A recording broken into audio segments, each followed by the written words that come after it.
ஏனடா தேவானி இந்த முறை சொன்னதன வேணடா யுவாசை விட்டுவிடு நீ தேவா. ஈரிக்கு பாம்பும் கிளை வருமோ வையகத்தில் ஓரிக்கு சிங்கம் ஒக்குமோ மாதேவா. இப்படியே மாயம் எடுத்துரைக்க தேவானி எப்படியும் புத்தி செய்யாமல் எதுரைப்பான். காவலரே மாமேகம் கண்டைத மதமில்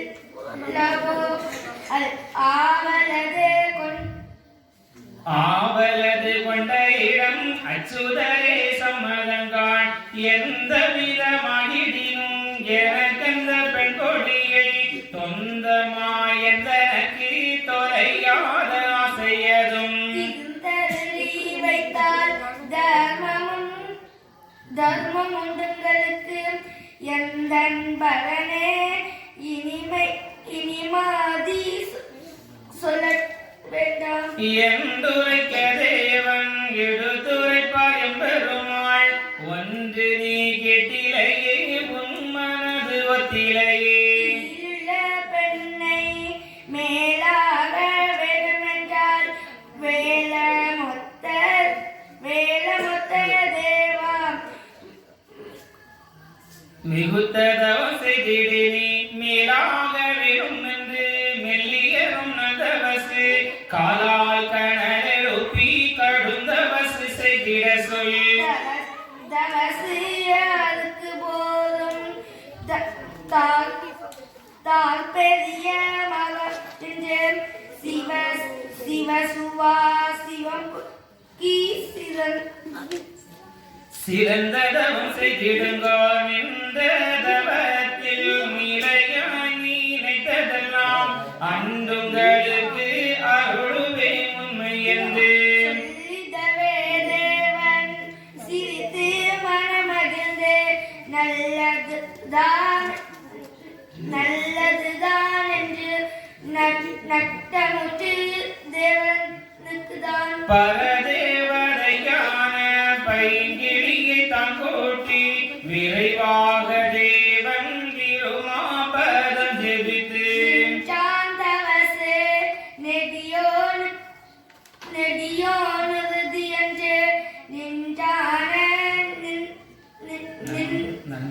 நன்னுதலும் நல்சயம் புலனுக்கும் நினைத்து தவசு நெற்கரிலை தேடி நின்றார் அனைத்துயிரும் காக்கும் ஐயா நாராயணரும். யமலோகமதில் இருக்கு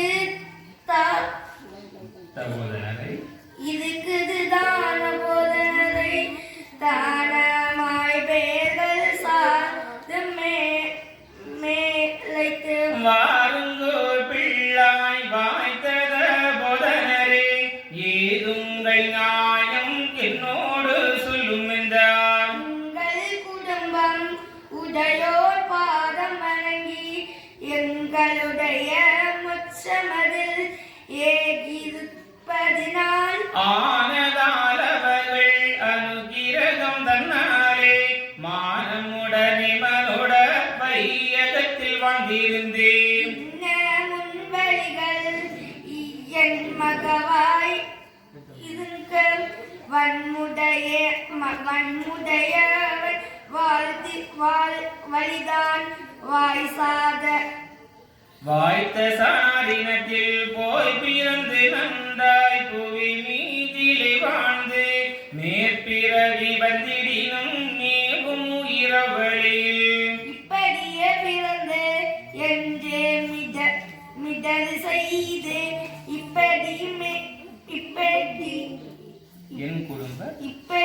என் குடும்பம் தாளே இது உன் பிறப்பு தன்னால் உதவி பெற்று வாழும் என்று எம்பெருமாள் சொல்லி இனத்தில் வீரடி செய்தார். சொற்களோத காத்தாலை சுருக்காய் வளைத்தே மிக்க உங்கள் செய்தி என்ன விடுத்துதையூ மேல நான் பிறவிக்கெல்லாம்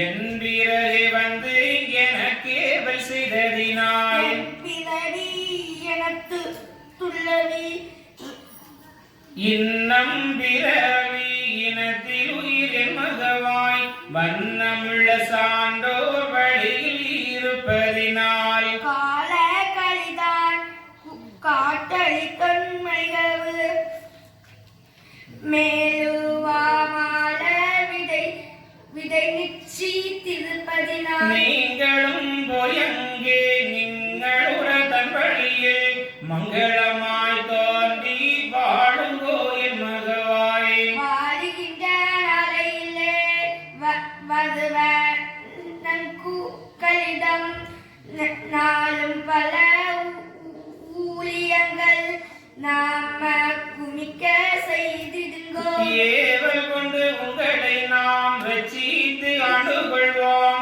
போவெனவே சொல்லி புகழ்ந்தார் அவர்களுக்கு